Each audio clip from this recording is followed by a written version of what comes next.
各位来宾，总统已经抵达会场。Ladies and gentlemen, His Excellency President 赖清德。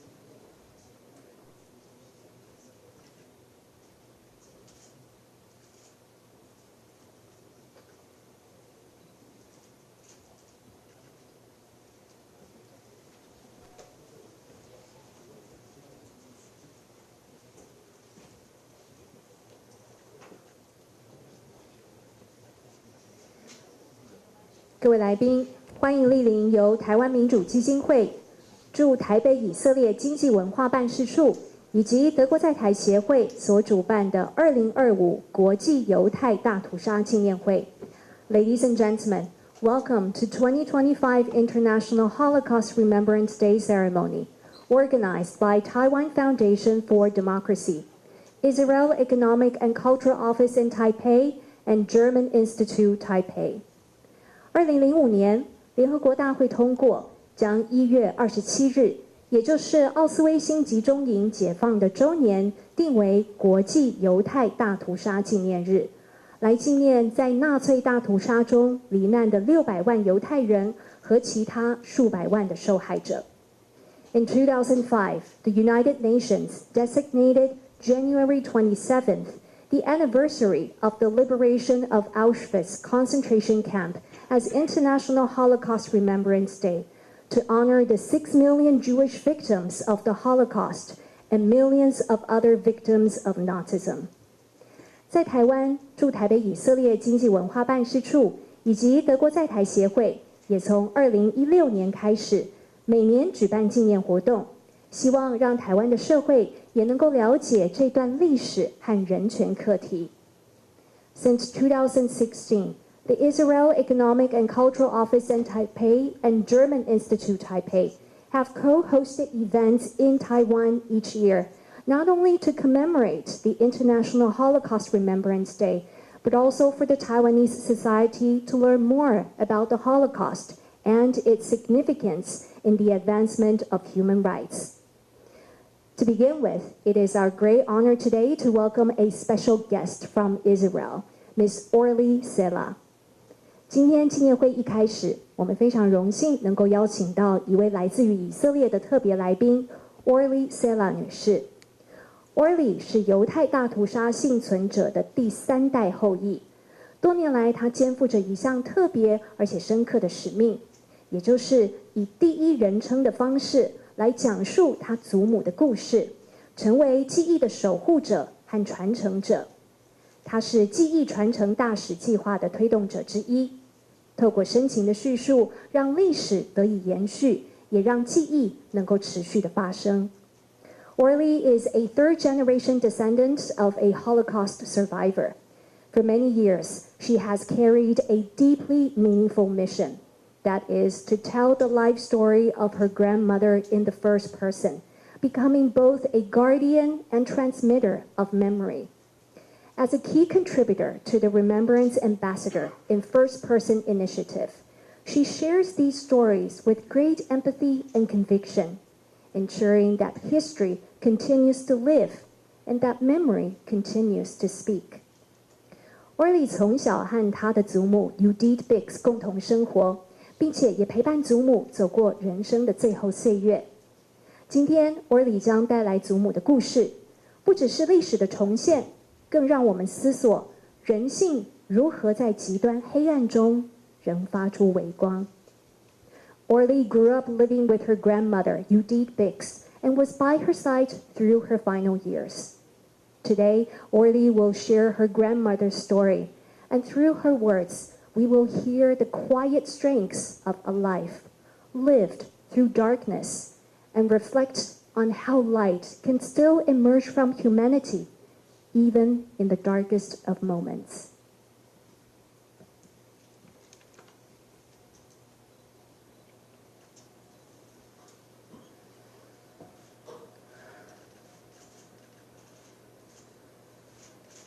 Judith, come up for dinner. The food is already ready, it's on the table. I hear my mother, Ilona, calling me from upstairs. But I just cannot disconnect from the book that I received for my bat mitzvah from my friend Maria. The year is 1935. I love reading, mainly in the basement of our house in Bekes Shaba. It's clean and full with colorful jars of jam. Judith, come now. Janos is already sitting and we are all hungry. That's my father, Leopold, and I understand that I have to come up now. My name is Judith Bix, and I was born in Bekes Shaba in January 23. We were a secular family, patriotic Hungarians. We loved Hungary. We had a lot of friends that were not Jewish, and we went to the synagogue only on high holidays like Simchat Torah and Yom Kippur. When I was 12, I celebrated my bat mitzvah with a group of friends that were only interested in what to wear. I also really liked to paint my nails and put on red lipstick and wear nice dresses like every other girl you know. In the spring of 1938, all of our friends went to the high school to register for the major for high school. All my friends went one after the other. And when it was my turn, I went into the office and wanted to major the biology that I'd chosen. But the secretary told me that I cannot because of the Jewish laws that just came into effect. She said, you cannot study here anymore. You can go to a vocational school and study something else, like a professional school. So I went outside and I was in shock. My friends hugged me and said, we're sure that a solution would be found and we could all learn together. But tragically, of course, no solution was found. My father, who owned a leather goods store, suggested that I would go and study shoemaking because he owned a leather goods store, as I told you, and we thought that maybe in the future we will open a shoe part in the store. So I did that, even though I didn't really like it, but I went there. In 1944, we were all ordered to wear a yellow badge on every piece of clothing. The Hungarian authorities gave to the German lists of all the Jewish people in the city, and they ordered us to go to the ghetto.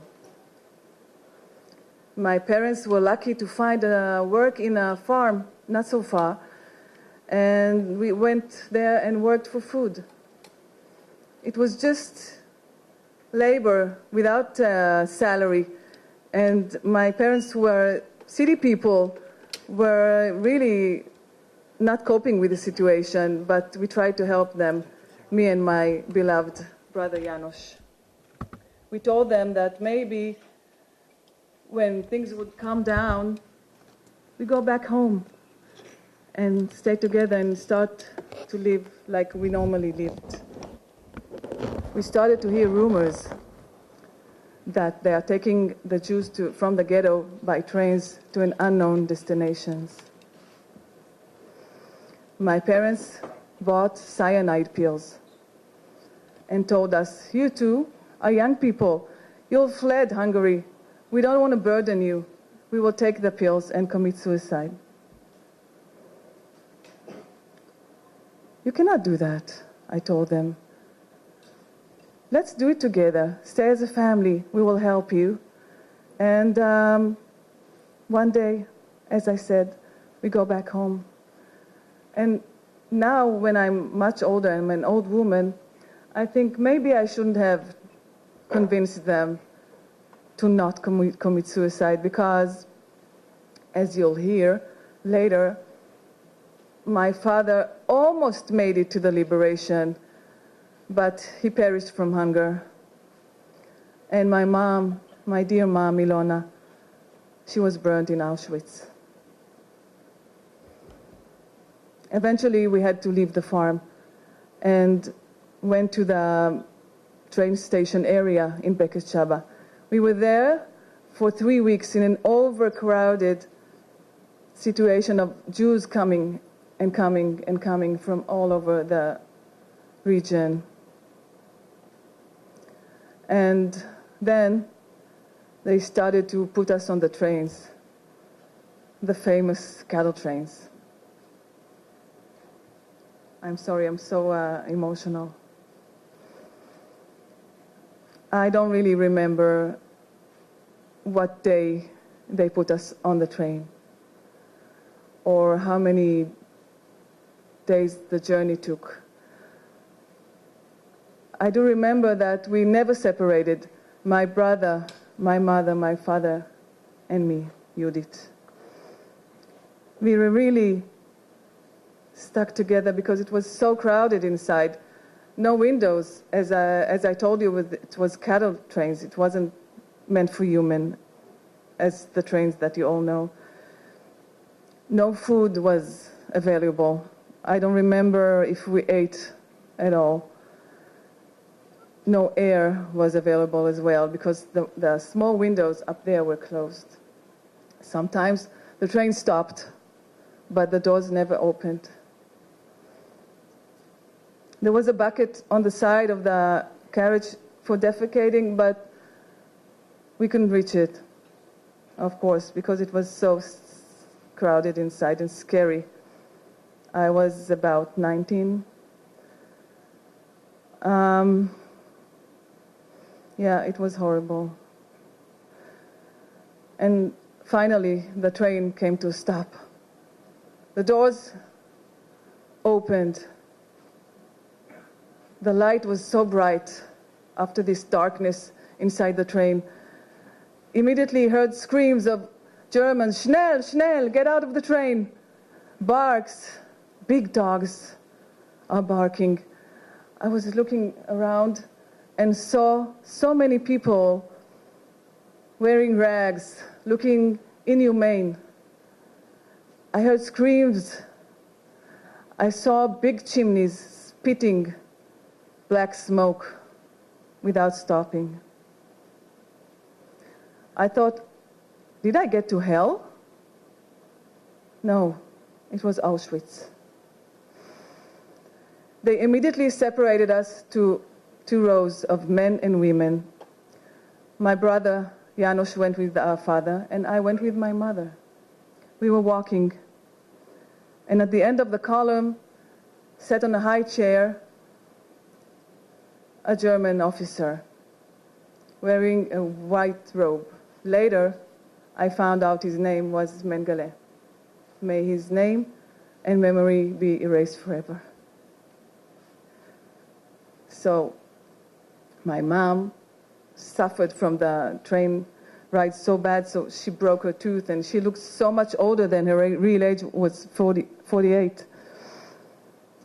So he gestured left to my mother and right to me. The only thing I remember is my mother begging him, "Das ist meine Tochter, this is my daughter," but he couldn't care less. And that was the last time I ever saw my mother. Luckily, I met my aunt and her daughter, and together we stayed in the camp in Auschwitz.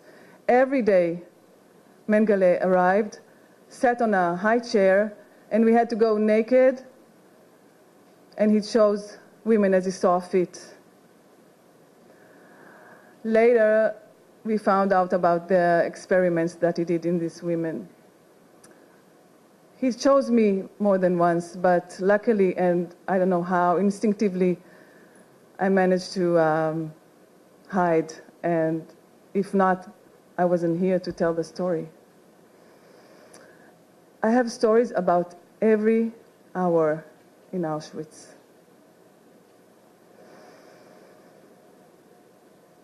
After very few women were left in the camp, they took us again by trains to a labor camp in Germany, in Silesia. My cousin, my aunt, and me were sent to work in a factory for bomb parts for the Germans. They gave us rags to wear, and we put them on wooden soles just to make some shoes to keep us from the freezing cold. Here in Taiwan, you don't know what cold is because it's a tropical area, but just imagine if you've ever been in Europe, the cold in January, it was brutal. So it wasn't enough what we've got to wear. The food was one small loaf of bread, one dish of vegetable peels soup, and one mug of muddy gray water. All of this divided into 3. So we, of course, were quite hungry.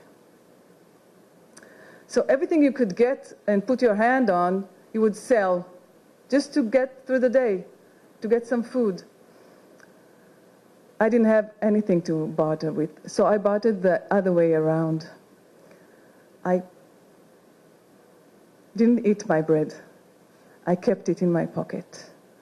And every day I bought woolen threads, orange woolen thread, from a factory for parachutes. So I collected quite a lot of them and improvised knitting needles from my factory. And every night, because it wasn't allowed to do something for yourself, I knitted. I had a project of my own. And it became one row after another. It calmed me just to knit because I was so overwhelmed with the work there. So it was like a meditation to knit my project, my secret project. One row after another, and it became a sweater, a vest, that I never took it off. It was such a colorful piece in these gloomy surroundings, and it kept me warm. It was on me during the voyage to Israel, and it was on me during my pregnancy with my son Aryeh, and it was on me in my final immigration to Israel. And guess what? It's here today in Taiwan. Thank you. So that's the original sweater. As you see, it's well kept, but it's kind of lost its colors. And it's starting to, the stitches are not strong anymore, but I'm keeping it. It's here for 80 years with me, and now in Taiwan, for you to see. Yeah.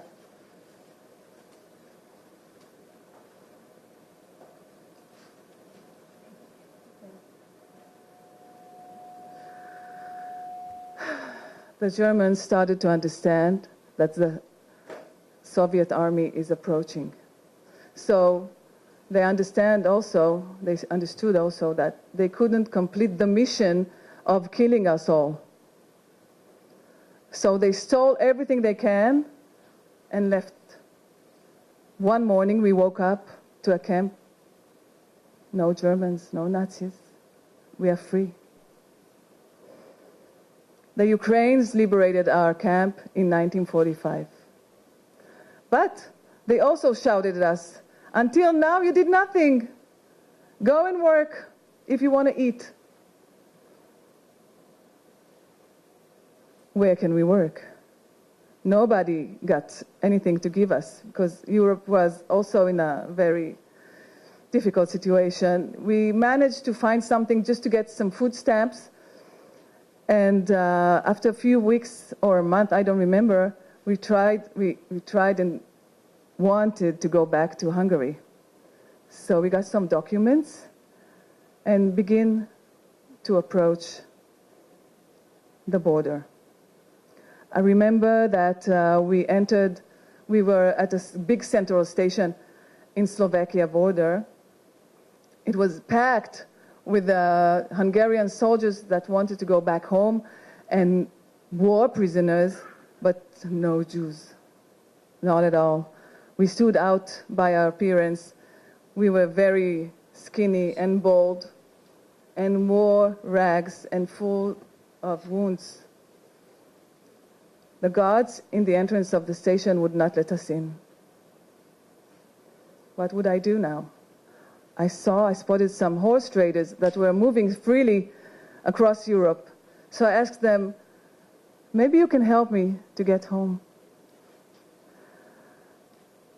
They say, oh, I remember, one of them said, I remember that I saw a soldier from Bekeshchaba from your city. Maybe you'll find him. And miraculously, as always happened to me, miracles, I found the soldier. He held two big suitcases, two big luggage. And I asked him, maybe you can take me with you to Bekeshchaba. So he said, okay. You will take one luggage and say that you are my wife and go on the train. So I said, wow, thank you so much. Maybe when we get to Bekeshchaba, I will repay you with maybe shoes, because as you remember, I learned how to make beautiful shoes. So he said, let's do it. And the train arrived. I went on the car with a suitcase and I sat on it. It was filled and packed, and I didn't know with what, but I imagined it was food because I was so hungry. But suddenly the train started to go and my husband wasn't there. I got panicked. What if they catch me without a ticket or documents, sitting on a luggage that is not mine? But another soldier that was on the train said that, don't worry, you'll be my wife, and we go together. So I breathed in relief. On the next station, my original husband, I saw him running and going to the car. And both of them took me under their wings. And that was the lucky thing, because this train took forever to arrive to Bekeshchaba, because it was affected by the war, so it couldn't go straight. And by nights when the train stopped, horrible things happened to the people, the women that was on the train with the drunk soldiers. I don't want to even think about it. I was protected. Finally, we arrived to Bekeshchaba. And then the soldier gone. He disappeared. And I don't know his name. But maybe if I find him someday, I'll repay him with a beautiful pair of shoes. But I was home, and I stood there, and I was afraid to approach our house because I didn't know what I would find and who I would find there. But I started going, and from the main street, people were shouting at me, "Here's another Jew returns. We thought they killed you all, but more are coming back." But I still kept going, and I found our house. It was taken by another family. And then I saw the neighbor, our neighbor. And she said, "Wow, you're also back." So I asked, "Why also? Who's back?"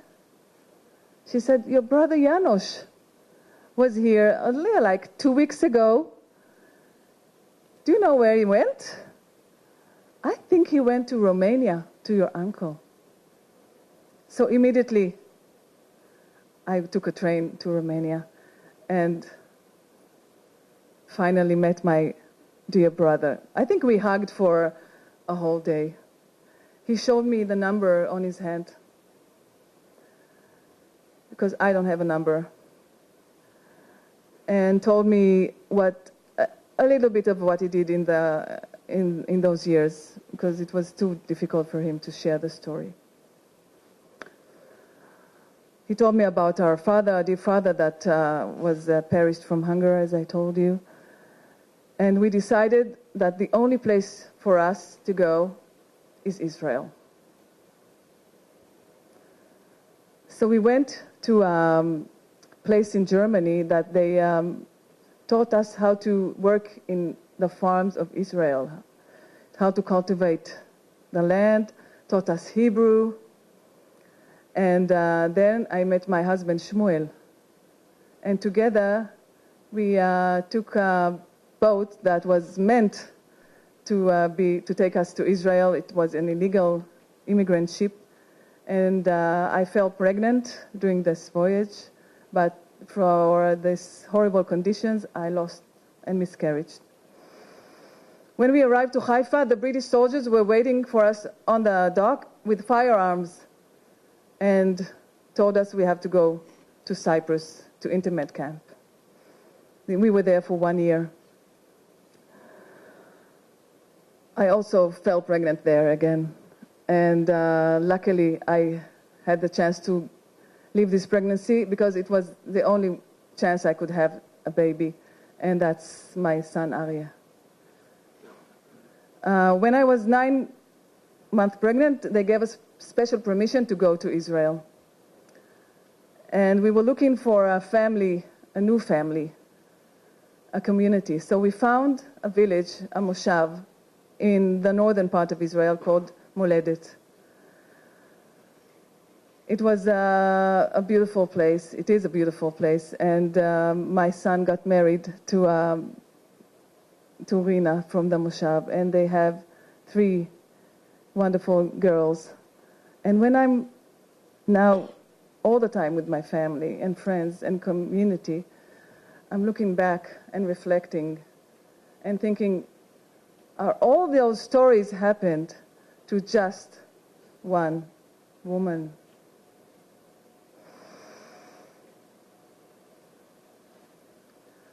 Thank you for listening. My name is Oli Sela, and I'm super emotional.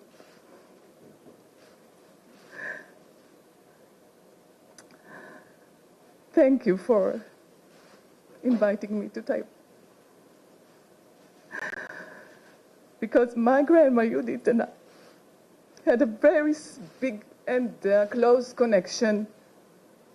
I loved her so much. We used to dress up together. And when she was gone, I was by her side.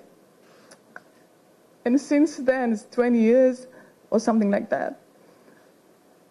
I think, how can I hold her memory? And then I discovered this organization that called First Person Remembrance Ambassadors, and I studied how to give the story, like the way you heard just now. And when I'm telling this story, and I'm telling it mainly in Hebrew, but a lot in English, I feel that she's here around me, whispering in my ear and comforting me. And I hope that for a brief moment you felt her too. So thank you so much for listening. Thank you. Thank you very much to Orly for sharing with us story of her grandmother in the first person. 非常谢谢 Orly 用第一人称的方式来和我们分享她祖母的故事。接下来我们要邀请的是台北市可巴德犹太协会的拉比 Rabbi Shlomi David 来诵读祈祷文慈悲的神。这首祈祷文通常是在葬礼或纪念仪式当中来诵祷，为的是安慰已逝者的灵魂。And next, we would like to invite Rabbi of Taiwan, Rabbi Shlomi David, President of the Abad Taiwan Jewish Center, to recite a Jewish prayer, Maleh Lahamin, Merciful God. This prayer is for the soul of the deceased, usually recited at the burial or memorial services. Rabbi Dabib, please. אל מלא רחמים, שוכן במרומים, המצא מנוחה נכונה על כנפי השכינה, במעלות קדושים וטהורים, כזוהר הרקיע מזהירים את כל הנשמות של 6 מיליוני היהודים, חללי השואה באירופה, שנהרגו, שנשחטו, שנשרפו ושנספו על קידוש השם בידי המרצחים הגרמנים הנאצים ועוזריהם משאר העמים, יימח שמם. לכן בעל הרחמים יסתירם בסתר כנפיו לעולמים, ויצור בצרור החיים את נשמותיהם. אדוני הוא נחלתם, בגן עדן תהא מנוחתם, ויעמדו לגורלם לקץ הימין, ונאמר אמן. Thank you, Rabbi Dabib. Please take your seat. 紧接着进行点烛仪式，来纪念纳粹德国期间遭受到屠杀的受难者。在荧幕上面也会同步说明每一支蜡烛的含义。We will now light 6 candles in memory of those who were murdered during the Holocaust. To begin with, we would like to invite Mr. Andreas Hofem, Deputy Director General of German Institute Taipei. 首先，请德国在台协会何峰副处长点亮第1根蜡烛。We light this candle in memory of the 1.5 million Jewish children and countless others who perished in the Holocaust. These innocent lives, cut tragically short, remind us of the devastating impact of hatred. May we create a world where every child can live in peace and safety. For the second candle, we would like to invite Representative Maya Yaron of the Israel Economic and Cultural Office in Taipei. 请以色列经济文化办事处尤玛雅代表点亮第2根蜡烛。We light this candle as commitment to Holocaust education and the fight against ignorance and prejudice. We bear responsibility in ensuring that future generations understand the consequences of hatred and deepen our collective humanity. 接下来，请外交部吴志中政务次长点亮第3根蜡烛。For the third candle, we would like to invite Deputy Foreign Minister, Ambassador Francois Chi-Chong-wu. We light this candle to recognize the courage and humanity of the righteous among the nations, those who risked their lives to save Jews during the Holocaust, among them Dr. Hofem Shen, a diplomat who helped thousands of Jews. Their moral courage and selflessness shine as a beacon of hope. 再来，请国家安全会议吴钊燮秘书长点亮第4根蜡烛。For the fourth candle, we would like to invite Secretary General of National Security Council, Dr. Zhao Xie Joseph Wu.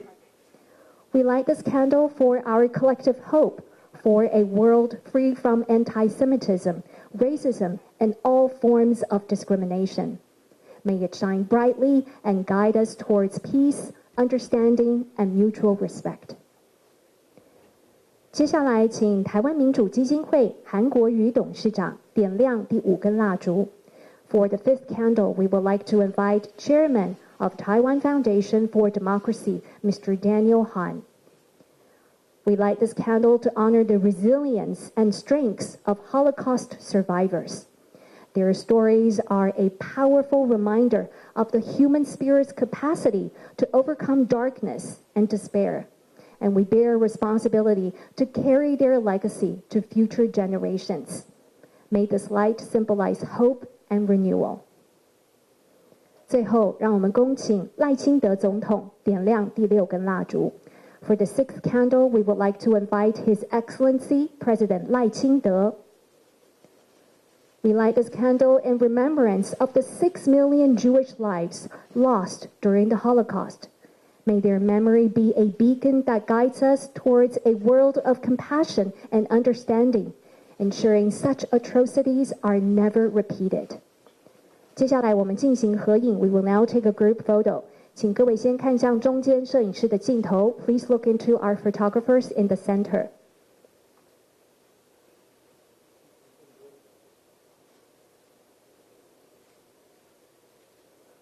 接下来请看后方媒体朋友的镜头 Please look into our media cameras in the back.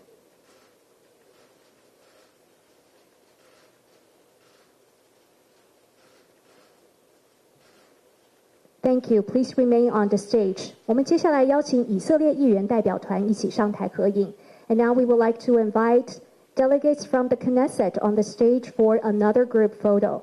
Please welcome Parliamentary Advisor Adi Shohan, MK Yoav Sakalovitz, MK Marav Ben Ari, MK Boaz Toporowski, MK Ron Ben Barak, and Secretary General of Hanua Party, Mr. Yoel Hassan.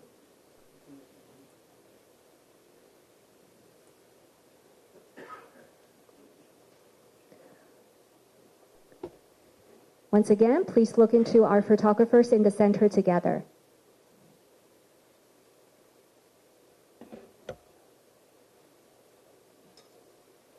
And now please look into the media camera in the back.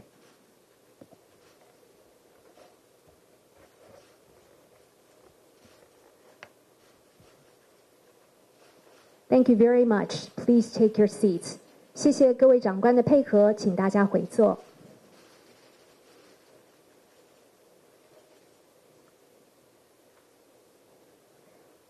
刚才以色列、德国和台湾的代表们为我们点亮了6根蜡烛，一方面是纪念第2次世界大战期间遭受到屠杀的600万犹太人，另一方面也向幸存者和受难者的家人致意。The 6 candles lit by representatives from Israel, Germany, and Taiwan are not only to honor the 6 million Jews who were murdered during the World War II, but also to pay respect to the survivors and families of the Holocaust victims. 接下来，让我们邀请台湾民主基金会韩国瑜董事长上台致辞。And now we would like to invite Mr. Daniel Han, Chairman of Taiwan Foundation for Democracy, to give us some remarks. 赖总统、吴秘书长、吴次长，以及以色列代表的我们玛雅处长，还有各位以色列国会议员以及德国和副代表，各位今天现场所有幕后工作的伙伴，各位各地来的贵宾，各位新闻界的好朋友。刚才听到以色列这位朋友阐述他自己 grandma 的故事，我突然觉得喉咙好紧的感觉，心里面听得非常的难过。为了纪念在纳粹大屠杀之中罹难的600万犹太人以及数百万的受害者，联合国大会在2005年11月1日通过，将每一年的1月27号定为国际犹太大屠杀纪念日。自2016年开始，驻台北的以色列经济文化代表处以及德国在台协会，每一年都举办这种纪念活动，希望让台湾社会能够了解大屠杀的历史，以及更重要的人权课题。每一年共同办理这样的一个重要的纪念活动，希望也让台湾民众能够了解这段历史，避免再度发生同样的悲剧。今年是2次世界大战结束80周年，联合国秘书长古特雷斯先生在1月27号联合国纪念大会国际犹太人大屠杀之中强调，纪念大屠杀是必要性，是为了确保这场悲剧的教训永远不会遗忘，永远不会再发生。今天我们透过国际幸存者的后代在这里提供了第一手的证词，犹太教的拉比以及诵念着祈祷文以及点蜡烛的仪式，一起来悼念在二战期间大屠杀的犹太民族受难者。作为一个文明的社会，政治可以有对立，立场可以不同，但我们对历史、对人权都应该展现基本的尊重。在缅怀受难受害者的同时，包括领导者与每一位公民朋友，我们都有责任，必须倾听以及了解幸存者及受害者的心声，采取行动，避免危害人类人性的可怕罪行再次发生。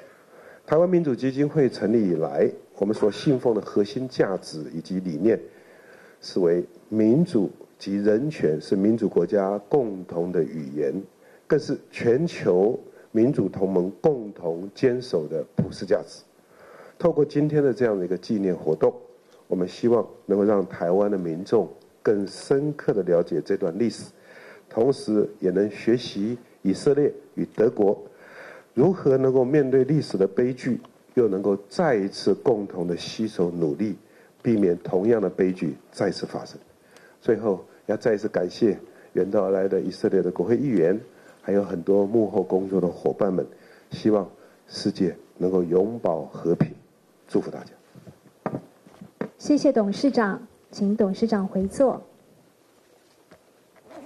再来，让我们邀请德国在台协会何峰副处长上台致辞。And next, we would like to invite Mr. Andreas Hofem, Deputy Director General of German Institute Taipei, to give us some remarks. Dear Maya, President Lai, Secretary General Wu, Deputy Minister Wu, Chairman Han, distinguished guests from Israel, members of the Knesset, Sela, ladies and gentlemen. Thank you for giving me the honor to speak on behalf of the German Institute and also to represent Germany today. My birthday is the 27th of January. I was born many years after the end of the Second World War. And on January 27th, as we heard many times, 1945, the concentration camp of Auschwitz was liberated. Today, the 27th of January, marks the International Day of Holocaust Remembrance, and it's a day of commemoration, of remembrance, but also of shame. I was born in Germany to German parents, themselves part of the first generation born after the war and the Holocaust. My grandparents lived through these dark times. In our families, too, not everyone stood by as idle witnesses. Some supported the inhuman policies and actions, others fought as soldiers, and there were even members of the National Socialist Party. Therefore, as a German born years after the end of the Nazi tyranny, I feel shame and a responsibility to remember the Holocaust, this darkest chapter of human history, a chapter that we Germans have written with the blood and the tears of the victims. My generation is not guilty, yet as Germans, I think we must accept this shame and responsibility. This year, we mark the 80th anniversary of the end of the Nazi regime, the Second World War, and the Holocaust. At places like Auschwitz or Dachau or Buchenwald, survivors, officials, religious leaders, and citizens gather once more, as we have gathered here today. They gather to remember the unthinkable suffering of the victims and to recommit to the values that made peace, dignity, and democracy possible, and to renew a solemn vow: what happened then must never happen again.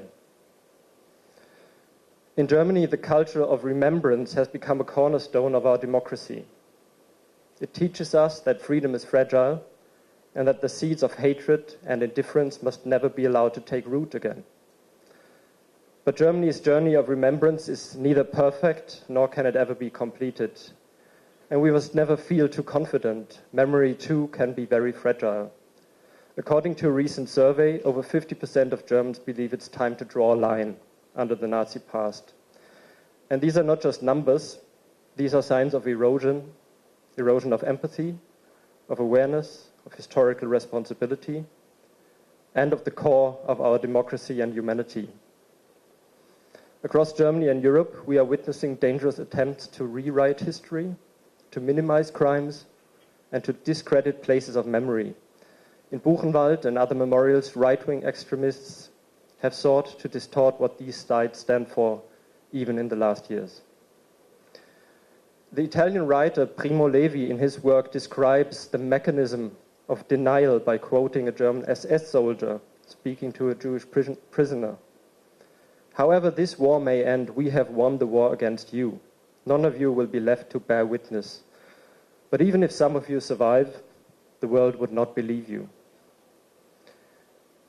That is why, as Germans, irrespective of our age, as the children and grandchildren of the generation of perpetrators, we must be clear. Forgetting about history is not an option. Distortion of history is not freedom of opinion. And silence is never neutral. It is essential that we continue along the path of remembrance, and we are not alone on this path.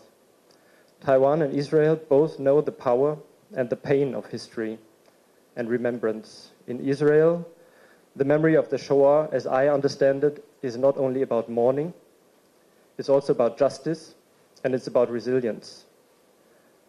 In Taiwan, we see an increasingly open engagement with difficult chapters of Taiwan's past, a courageous and necessary step for every democracy. I'm very grateful to our friends from Taiwan for making this event today possible once more. Your engagement and presence honor the universal importance of memory and human dignity. To our Israeli guests, to the survivors, children and grandchildren, your story reminds us that remembrance must never be a burden, it's a moral duty. It's a responsibility that we, as younger generations of Germans, have inherited and that we will honor. Events of remembrance as the one today are not only essential to preserve the memory of what was, but also to renew the pledge of never again.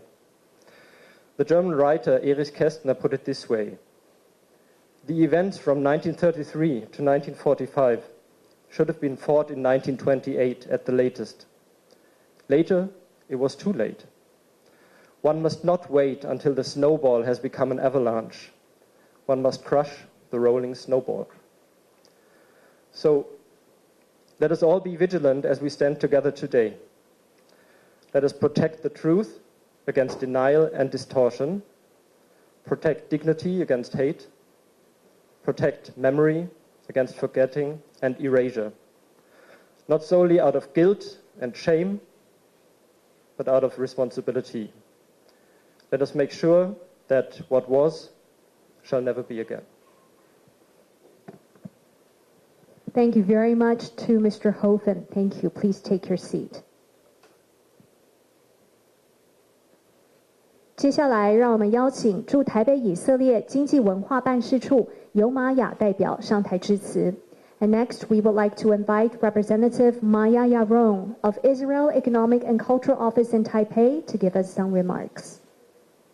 His Excellency President Lai, Chairman of the Taiwan Foundation of Democracy and Speaker of the Legislative Yuan, Mr. Han, Secretary General of the National Security Council, Dr. Wu, Deputy Minister of Foreign Affairs, Dr. Wu, President of Taiwan Foundation for Democracy, Dr. Liao, Deputy Director General of the German Institute, Taipei, Mr. Hofem, honored members of the Israeli Knesset, distinguished representatives, honored guests, ladies and gentlemen, thank you for being here today to mark International Holocaust Remembrance Day. We're standing here today thousands of miles away from Europe, and where World War II happened 80 years ago with the Holocaust. Yet we stand here together, bound by our shared commitment to education, tolerance, and the pursuit of coexistence within our democratic societies. Today we remember the 6 million Jewish men, women, and children whose lives were stolen by hatred. We remember the families torn apart, the communities destroyed, and the Jewish civilization that was nearly erased. The Holocaust was not only an attack on the Jewish people. It was an assault on humanity itself. It's a grim warning that is relevant also today, also here in Asia, of what happens when hatred is allowed to fester unchecked. For our speaker, Orly, for me personally, for many Israeli families and people, the Holocaust is not just history, it is personal. My own family carries its scars, and its echoes live in my family from generation to generation. Stories of loved ones lost, of a world that looked away when it mattered most. These stories deserve to be remembered and told, and they serve us as a reminder that the lessons of the past are never truly behind us. Thank you, Orly, for sharing your grandmother's story with us. During the past years, we have dedicated much time and effort here in Taiwan to promote Holocaust history and education. Unfortunately, many are not yet familiar with the important lessons of the Holocaust and the current day's rise in discrimination against Jewish people. The Holocaust is seen as a European tragedy, far away and disconnected from Asia's experience. Yet, the atrocities of October 7 were not just an attack on Israel. Again, once again, they were an attack on the shared values of humanity. The images and testimonies that emerged from that day, the systematic targeting of civilians, the deliberate cruelty, brought back memories of the darkest chapters of Jewish history. But there is a difference now. Today, Israel stands strong. Jews have an army that defends our people, a society that is refusing to be broken, and a global community, including here in Taiwan, of friends that continue to stand with us. We will never again be defenseless, and we will never again allow history to repeat. Taiwan, too, has known oppression, struggle, and the fight for dignity. The lessons of the Holocaust are universal, and they're relevant also to Taiwanese people. They teach us the dangers of silence, the consequences of hatred, and the necessity of vigilance.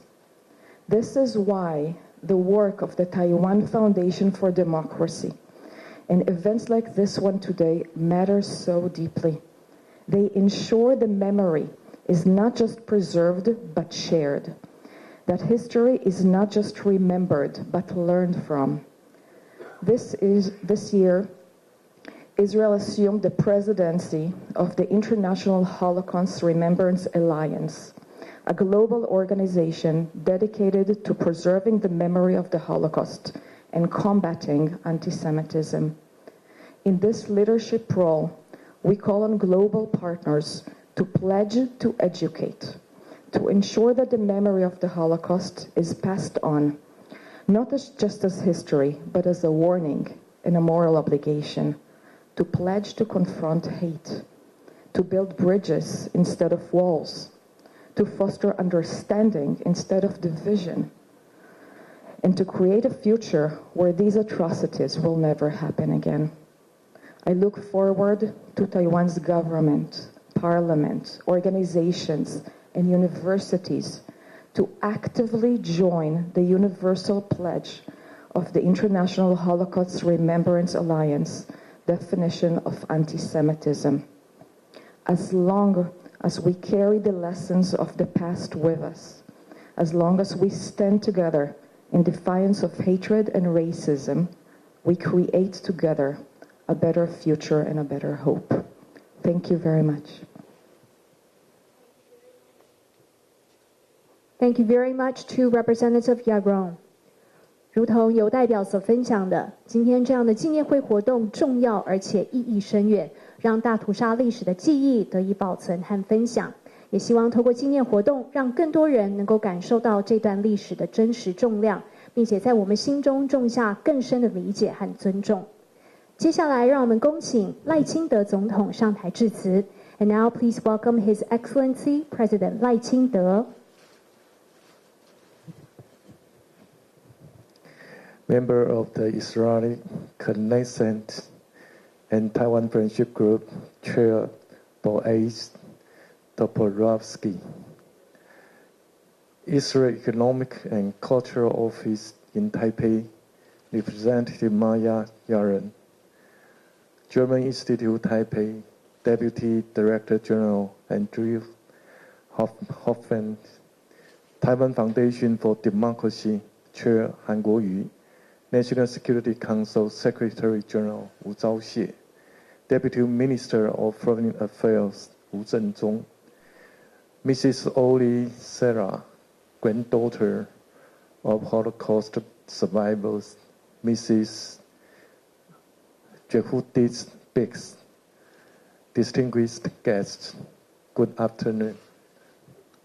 To begin, I want to thank the Israel Economic and Cultural Office in Taipei, German Institute Taipei, Taiwan Foundation for Democracy, and Ministry of Foreign Affairs for co-organizing this deeply significant memorial ceremony again this year.